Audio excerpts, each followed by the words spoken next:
Okay, I'm going to start with a goalkeeper, Lamens, and he had a huge moment early. A point blank save, a reaction stop. It keeps United alive and in the game.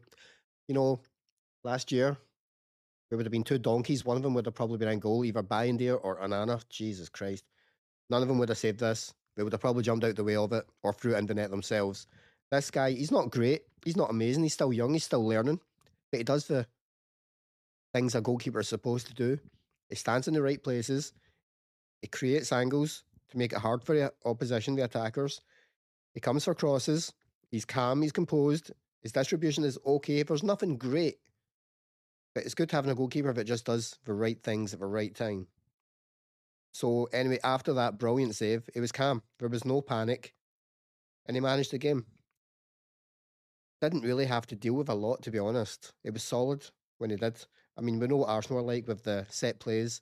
We were going to try and bully him. I mean, that's all they do. It's like a rugby league team in that fucking box when they get a corner or a throw in or a free kick. I mean, something needs to be done. Rules need to be changed because every single corner or free kick, you've got an Arsenal player. Not just Arsenal, all teams do it, I think. Just arms all over someone, all around someone. Surely you can defend without holding on to somebody. You've got to be able to do it.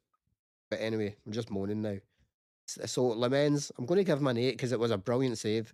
And the two donkeys that I mentioned, that would have went in. The defence would have had their head down and Arsenal would have went on to win this match. So this goalkeeper kept us in the game. And, well, we all know what the score was. So an 8 for Le Mans. Okay, now we're going to go on to Diego Dalot. And before I go, obviously I've got the stupid Scottish accent that most of you probably can't understand anyway, but I've also got a viral infection, so yeah, good luck trying to understand anything I'm going to fucking say. But Dalot, he had a good job. It was stay disciplined. That was his only job he had to do. Arsenal attack with pace, with overloads, constant pressure. The defence at Man United were going to be under pressure a lot of this game, and they were. But he stuck to it. Didn't dive in, as we can see from the stats I put up on the screen. He didn't really do anything defensively. 0 interceptions, 0 clearances, 0 tackles, just 1 recovery. He did have 100% pass accuracy, but only 17 passes, so 1, 2 out of 3 duels. So he didn't really do much apart from be in the right positions at the right time. And sometimes that's all you need. He didn't get dribbled past. He didn't make an error that led to a shot at goal. He didn't do anything wrong. He just didn't really contribute offensively. And he never really does.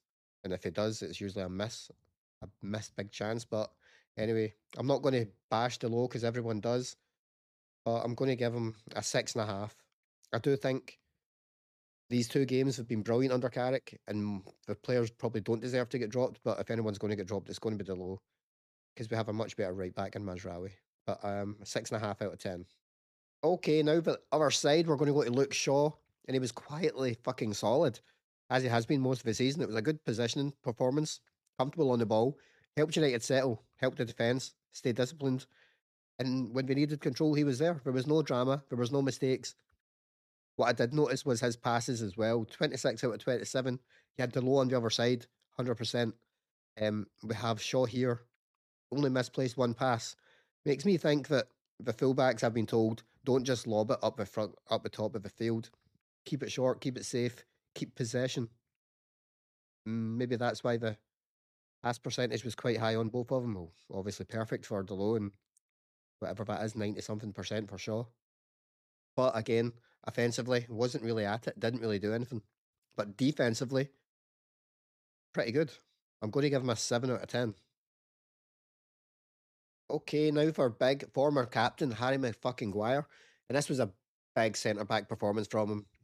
Headers, blocks, organisation, it was all there in abundance. Arsenal strike force, were they even on the field? They couldn't get anywhere near him. They couldn't get anything off him. Remember, this is a guy that used to give away goals or give away chances for fun. Arsenal pushed late and he stood up and they could not get by him. That's experience and that's leadership. So Maguire's going to get a 7.5 out of 10. Okay, now for Lisandro Martinez, and it was a wee mixed night for him. There was the own goal, and that hurts, but was it really an own goal? I mean, there was a bit of wrestling in the box, and he took a swing at it to clear it, kind of just scuffed off his foot, and then went onto Timber's foot and kind of in. So, not even sure if it was an own goal. Well, I'm giving it to Timber. It's not an own goal. Timber gets it. But yeah, so Arsenal go ahead. But the response matters, and this is Lisandro Martinez. He's not going to hide. and he didn't hide. He stayed aggressive. He kept stepping in. He kept going for the duels. I believe he won 6 or 7 out of 10. He wasn't perfect, but he was strong, and he's mentally got to be strong. And he's got a good partner in that game with Maguire. But Maguire was slightly better, so I'm going to give Lissandro a 7 out of 10. Okay, now at the midfield, and we have the old boy, Casemiro. Now, there was a lot riding on Casemiro coming into this game with the news this week that it's going to be his last season at Man United.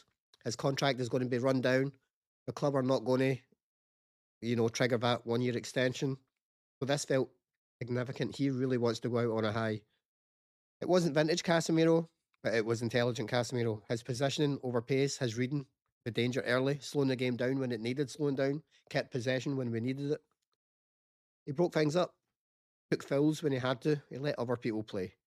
And in a midfield battle like this, experience matters. Like, it matters so much. If this really is the final stretch for him at United, then this was a reminder of why he was signed in the first place. Big games, not to win them on his own, but just to help the team. And that's exactly what he did. So for Casemiro in this one, he's going to get a 7 out of 10. And now we go on to Kobe Manu, future captain of Man United, no doubt about it. And he did not look rushed. He did not look phased. Away at home at Arsenal, fighting for the title against some of the best midfielders in the league. And he still just plays like he's playing on a playground. He does not give a shit who he's playing against. He takes the ball under pressure. There's people all over him. He's like, I'll take this. Bye. See ya.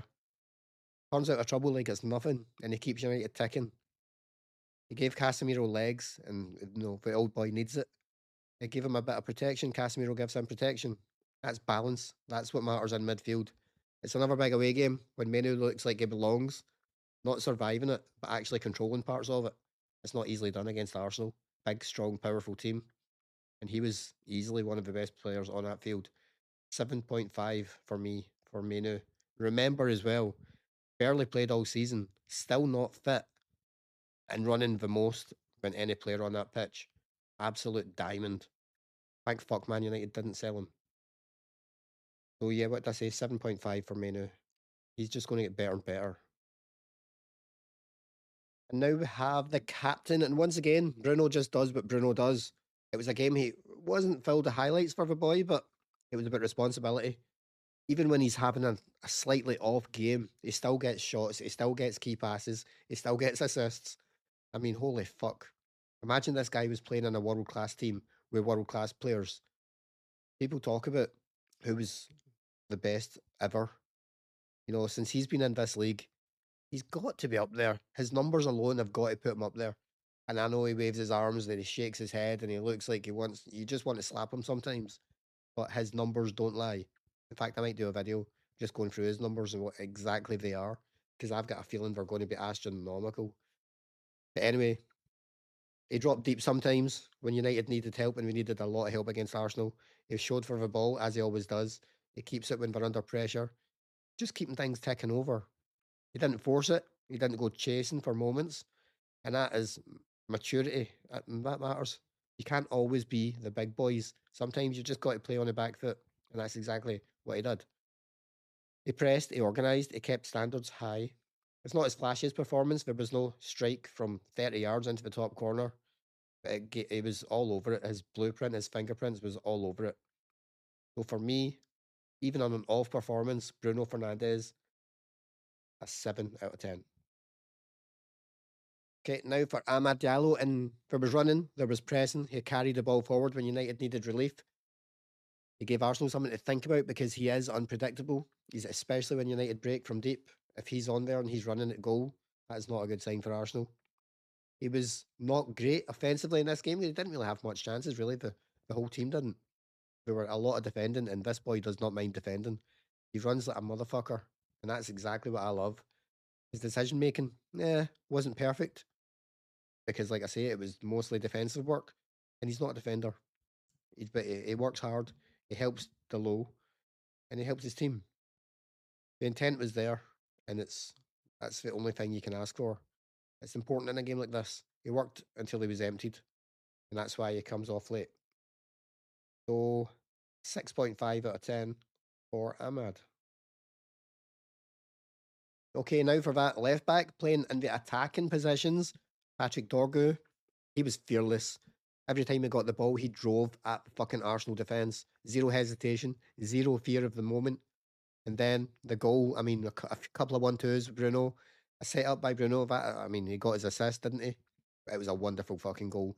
And I cannot stand all the Arsenal fans that are shouting for hand fucking ball. If you want handball for that, you're a fucking retard. Simple as that. Fucking retard. Number one, the ball hits his sort of leg, hip area, and then maybe it's not even definitive. Maybe it hits his hand. That is not a foul. That's ball to hand. Fucking retards. And then he smashes it in the top corner. Thank fuck VAR did not give that goal like as a foul because that would have been a fucking travesty. What a strike from a wee man. And then he goes and gets fucking injured, as we've heard, 10 weeks out, devastating. He's in the form of his fucking life. He's just starting to steal a place ahead of Cunha in Man United's attacking lineup. And then he goes and does his hammy. He's out for 10 weeks, which really means 10 weeks out, a couple of weeks to get fit, then to try and get back in the team. He might not get many more games in this season, but he's cemented his name. We don't need to go looking for another left sided player. We should go looking for one, but if we don't get one, who cares? We've got Cunha that can do it. We've got Dorga that can do it. He had technique. He had confidence. It was a big game mentality, and obviously he's got the work rate. He's still got the duels. He's still got the passing. He's still got the energy. Away at Emirates, and he scores a goal like that. Away at fucking Emirates. Just a sin that he got injured and he's out for 10 fucking weeks. But anyway, for Dorgu, 8.5 out of 10. This guy is, oh, gutted that he's injured. 8.5 for Dorgu. Okay, now for the striker, and Bremo's job, it was not easy. Arsenal defence is one of the best, if not the best. I'm not sure about the numbers in the fucking league. He was isolated sometimes, long spells without the ball, long spells not really doing anything, feeding off scraps. This is where his intelligence matters. This is where his work rate matters. He stayed patient, kept running the channels, kept pressing.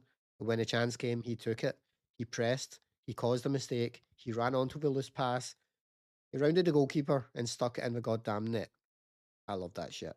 It was a calm finish. It was composed, and the goal changes the game. It settles United. It gives belief. He didn't dominate centre backs, but he worked them, and he scored. And in a game like this, you just have to take your fucking chances, and he did. So for Wemo, I'm going to give him a 7 out of 10. Okay, now one for Matty Cunha. And this has got to be a moment that defies his Man United career. He didn't start this match. He didn't start against City either. Carrick made a call, and Cunha just had to accept it. This is where professionalism fucking matters. There was no sulking, no noise. There was no getting the phone out and going on social media. There was no brother in the fucking stand with a t-shirt on. There was no agent saying, oh, this player wants to join that team and blah, blah, blah. No drama fucking at all. He comes off the bench again. He changes the game again. And you can see it straight away. The energy, the purpose, the desire. It felt personal, but not in a bad way. It felt personal in a, I'm going to prove this motherfucker wrong kind of way. And he did. Outside the box, a clean strike, absolute fucking wonder goal. What a goal to win a match. It's not luck, it's confidence. It's a player backing himself on the biggest moment and one of the biggest stages. Away at Emirates, late in the game, history on the line. No league win since 2017. And then when that ball hits the net, the celebration, straight to the fans, big smile on his fucking face, pointing at the badge, and that dance. People are going to be doing that dance for a long time. That connection matters. That's why he is a Man United player, if I've ever seen one. He's going to go down. Like people are going to love this guy. They really are. And for his performance, for his professionalism, for his coming off the bench against City, against Arsenal, Carrick's first two games, and I don't know if Carrick was like, this guy's not really it. I don't really fancy him. Put him on the bench and plays a defender ahead of him in his position. Kuna must have been like, what the fuck is this guy doing? But he's shown him exactly why he needs to play. So for that, for all his performances, for his mentality as well, to get out there and just to do his job, he's paid by Manchester United. He's not fucking paid by Carrick. He done a job for Man United both times. He's getting a 10, and this guy is going to go. He's going to win things with this club, absolutely, no doubt. One of my favourites right now. I just love people with desire, work rate. It is the very, very basic thing that you should be doing, and he does it with quality, with excitement. He gets the ball when there's three players around him, and he just spins and runs. It's like players can't get near him. Okay, his one flaw maybe he has a few too many shots, a little bit Garnacho like. Some of them are probably still flying, but then some of them hit the back of the fucking net. So yeah, a 10 for me. He comes on again in two big games and makes a difference. Cunha, he will start against Fulham, especially because Dorgu's injured. So that's not really a fucking masterstroke from me. Yeah. So a 10 out of 10. Long, make it happen. Want to see more. Hopefully we don't beat them two and then go and fucking lose it against Fulham. But you never know with this fucking Man United squad. I don't think so, but you never know. I've been fucked before, right up the arse. But anyway, I'm out. Hope you enjoyed it. Let me know if you think I was wrong. Let me know if you think I was right. See you later.